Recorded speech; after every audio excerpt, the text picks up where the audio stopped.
Thank you very much.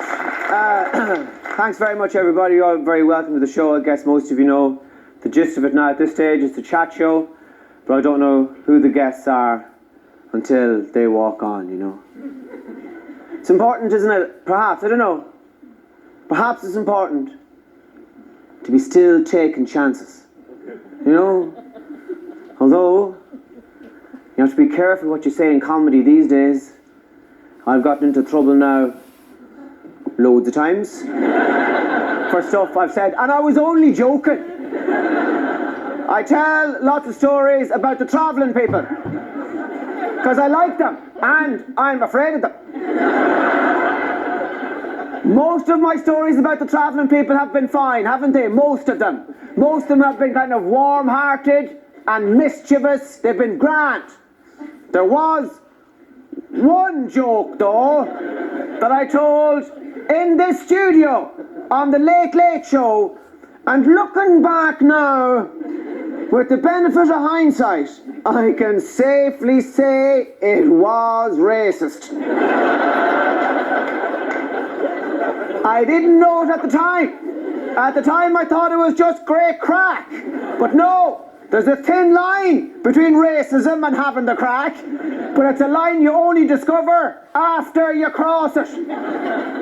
And I have to say that that one joke, though, led me to one of the most amazing experiences in my life.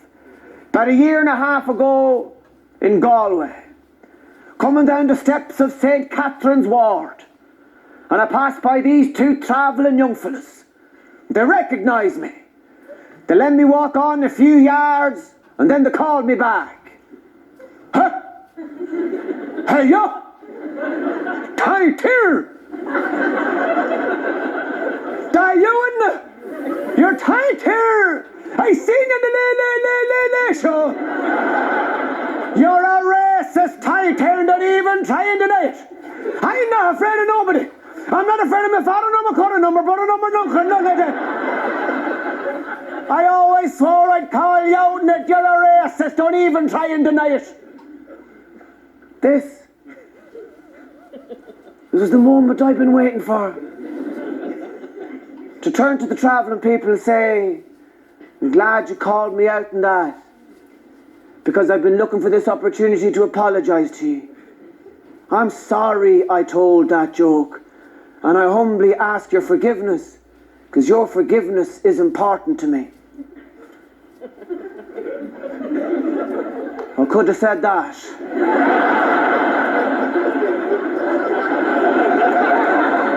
But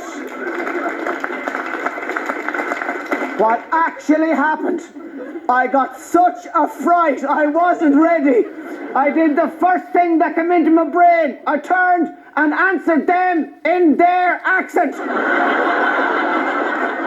I said, who are you calling racist? They were as surprised as I was appalled. Part of me was looking at me going, is this actually happening, Tommy? Well, you better go all in, Donny Brasco, all in. I just went for it. You some nut to call me a racist. And I'm in here visiting me mother and father in the hospital.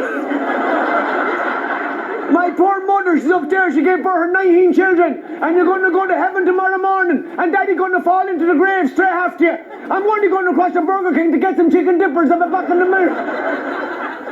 Never mind the racism, your brother probably know my mother didn't even know they were in hot, but then my coming right to my face. Well, it took them a minute, but they bounced back. You can't talk to us like that. I said, like what? They said, like the way we're talking to you. And I said, oh, so it's okay for you to talk to me like that. But I can't talk to you like that. That's racist. Then this Indian doctor came out. And he said, what's going on here? Before I knew what was happening, I turned and said, there's absolutely none of your business. Well, he went for me. You can't talk to me like that. I said, like what? He said, like the way I'm talking to you. And I said, oh, so it's okay for you to talk to me like that? But I can't talk to you like that. And one of the travellers who was getting the vibe said, yeah, that's racist. Then a Nigerian taxi driver pulled up. He rolled down the window and he said, did somebody order a taxi?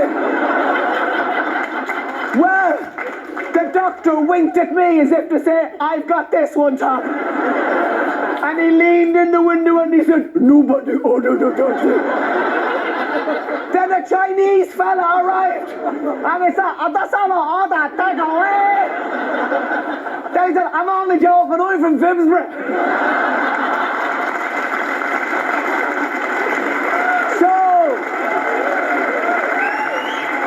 you gotta stir it up. Ladies and gentlemen, thank you very much. I hope you all enjoy the show over the next hour or so. Now can I hand you over to our beautiful MC for the evening, the one and only Fred.